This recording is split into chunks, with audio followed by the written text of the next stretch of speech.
Alright, welcome back to the channel. Last vlog was just more explaining everything. This vlog, I really don't gotta explain anything. Let's go ahead and continue on with part 2 of this. Alright, before we get started, real quick, just wanted to let y'all know they do high hands here, so that's gonna play a part in this. Also, we are playing a 1-1 cash game. I don't know why people just scared of that extra number. You know, like people play 1-2, they don't want to play 1-3 because it's a bigger game. It's the same game, but they felt comfortable playing 1-1 and they allowed us there at Rustlers for today. So that's what we're gonna go over. I'm in for $100. Folds around to me. I limp in a cutoff with Queen 7 of diamonds. Ends up folding to a big blind who raises it to $10. I go ahead and make the call, and we're heads up to a flop of Queen 5-7 with 2 hearts. Big blind checks. I go ahead and decide to check here. Even if I bet, he'll probably fold right away. Maybe checking here, he might catch up on the turn. I know it's a little risky, but I go ahead and make the check. Turn is a 3 of clubs. Big blind checks again, and this time I end up betting $10, and the big blind makes a call. Wherever it's an offsuit too. Big blind checks one more time. I decide to go ahead and bet $25 here, seeing if he's gonna go ahead and make the call, maybe something worse, and surprisingly he ends up making the call. We flip over a hand, and now it's 2 pair, and we're good. Also, this actually qualifies as a high hand, and to which, as long as it's 2 pair and above, I'm good to go.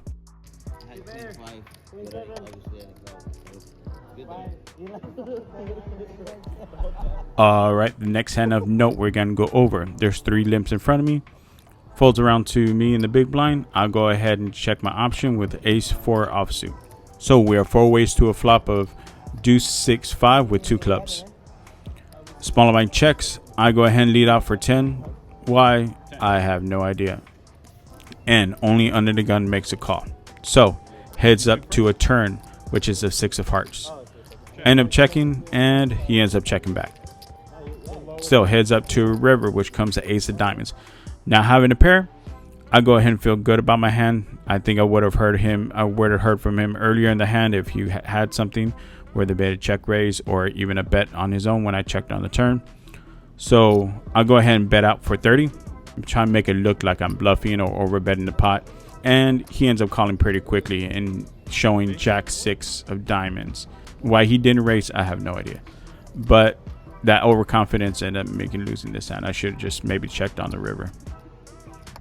Alright, after losing that hand, I end up winning the high hand with my Queen 7. So we end up getting $100 for that one and stacks up to 205. There's a button straddle for $5. I'm under the gun and end up raising it up to $15 with Jack 10 offsuit. A lot loose, but I'll just go ahead and make it. I'm having fun. And Jack 10 is kind of one of my favorite hands, so I'll go ahead and raise it up to 15. Middle position calls, and the button straddle calls. So 3 ways to a flop of 3, 10, 6 with 2 diamonds. I'll go ahead and continue c-betting for 20. The middle position goes all in, who ends up being my wife. My wife loves to play poker. She supports me in everything that I'm doing, whether it's vlogging or just playing. And it's nice to have somebody like that at the home and in your life to support you on something that can be very strenuous on the relationship, but she supports me and I love her for that. Anyways, as such, she goes all in for 30. The button ends up folding. I may love her, but when we do play against each other, we don't hold back. We're trying to take each other out. I'll go ahead and make the call for that extra $10. Sorry, babe. And we're off to see 2 cards. Turn ends up being a 2 of diamonds. River ends up being a 7 of spades. She quickly turns over King, Queen of diamonds for a flush. Nice hit, babe. Nice hit. Alright, next hand of note we're going to go over. It's an orbit later. I'm under the gun and raise to $10 with King Jack offsuit. Only the player to my left makes a call. So, heads up to a flop of, believe it or not, Jack, Jack, King. This is what dreams are made of. I go ahead and check, try to slow play, and he ends up checking back. Turn is a 6. I go ahead and check again, see if he's going to go ahead and lead out or anything like that, and he doesn't bite again. He ends up checking it back. So river is a 7 of diamonds. I'll go ahead and bet 38, and he quickly folds. And we have another one on the board to hopefully win that extra $100. All right, next hand's going to be a fun one. There's an under the gun nip. I'm in middle position looking at pocket threes. I'll go ahead and raise it to $10. Person on my left makes a call. So it's a cutoff, small blind, and big blind, and under the gun. So 5 ways, Texas heads up to a flop of ace, ace, queen, rainbow. Of course, this ends up checking around, and we're off to see a turn, which is a nice 3 of clubs. Small blind checks. Big blind ends up being 25. Under the gun folds. It's on me. I just made the call, and everybody ends up folding. Heads up to a river, which is an offsuit 5. Big blind ends up betting 35. I just go ahead and make the smooth call. Looking back on it, I should have raised. I don't know why I was scared of somebody having, of him having ace queen, ace 5, ace 3, but I shouldn't be scared of monsters underneath the bed. I should have actually raised. He probably would have called me, but I don't know why I was so scared. Dumb move. But at this point, we end up winning that last hand with a king jack offsuit for the high hand, as well as now we have something else on the board. So the night's looking good. All right, it's later in the night until this fun hand comes up.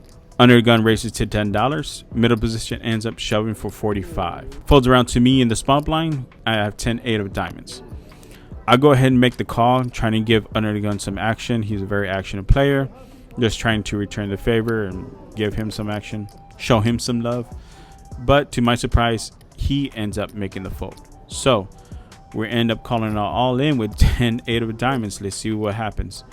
Heads up to a flop, which comes 9-3 jack. Okay. Gotta open-ended straight draw. Dealer, help me out here. And he does. The turn ends up being a 7 of spades. Deuce ends up being a brick, and we cheaply show our 10-8 for a straight. People couldn't believe that I called something like that, but hey, I'm just trying to have fun and give action back. I try to be balanced like that, as people might say. All right, real quick, I just wanted to let y'all know that every Wednesday, Rustlers does have a $500 guaranteed tournament. It is small, but it's good times, good vibes.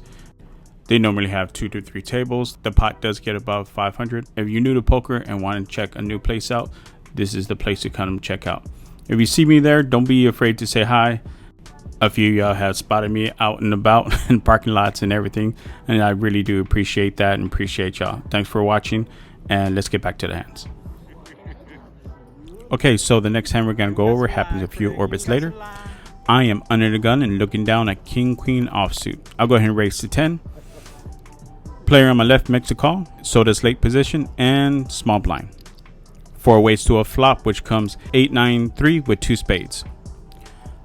Checks to me. I end up seek betting for 20, and only the person to my left ends up making a call. Now we're heads up to a turn, which comes a 3 of spades. I end up keeping my foot on the gas. I don't know why I didn't check when the flush came out. Normally I do, especially being a pair board. But I go ahead and continue with my foot on the gas, and villain makes a call. Still, heads up to a river, which comes an offsuit queen. Having made a pair and trying to continue to put my foot on the gas, I'm going to go ahead and make it big and make it $75. Villain ends up calling real quick for less. I end up showing my hand, and he ends up mucking. Surprisingly, we end up winning this hand. I don't know if I was value bluffing or value betting. I don't know. What do y'all think?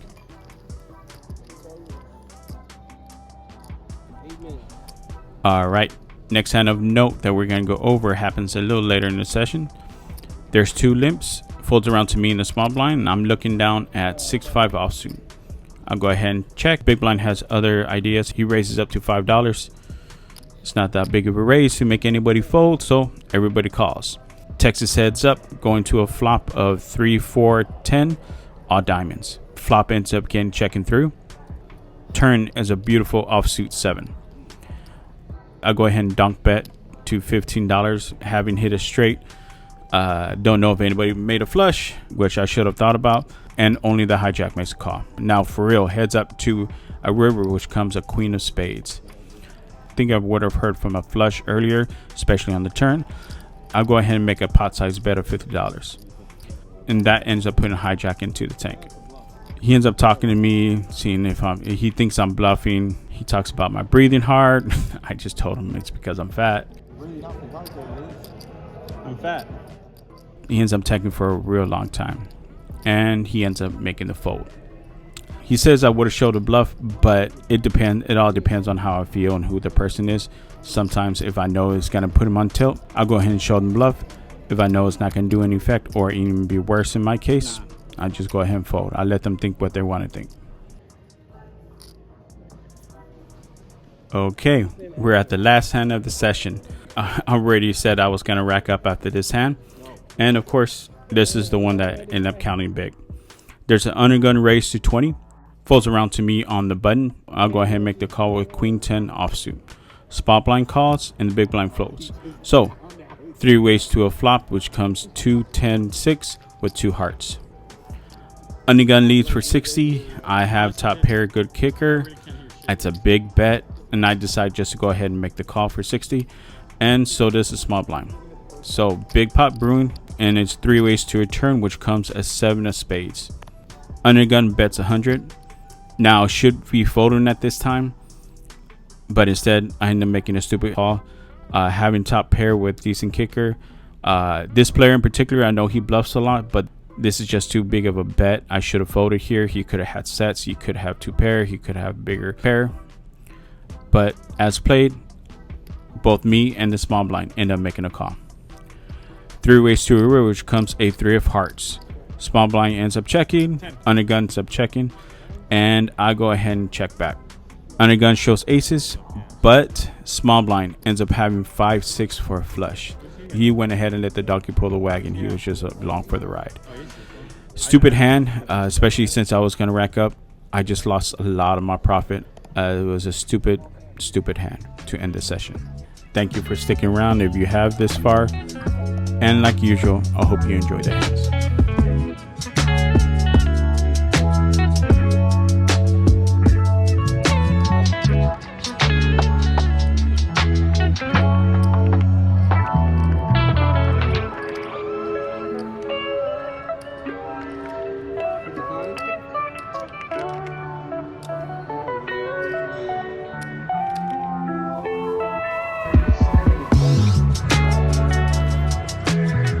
Alright, so in for 100, out for 700. It's actually surprisingly got lucky. I think I played well as well. I got lucky on the high hands, so that was a good thing. But yeah, I don't even know how to do this or even talk. Hopefully more to come. And like I said, this is a new place, interesting place. I like it a lot, and I'll see more of it. If you like the vlogs, leave a thumbs up, comment, and subscribe. Hit the notification bell. And I will see y'all later. Peace.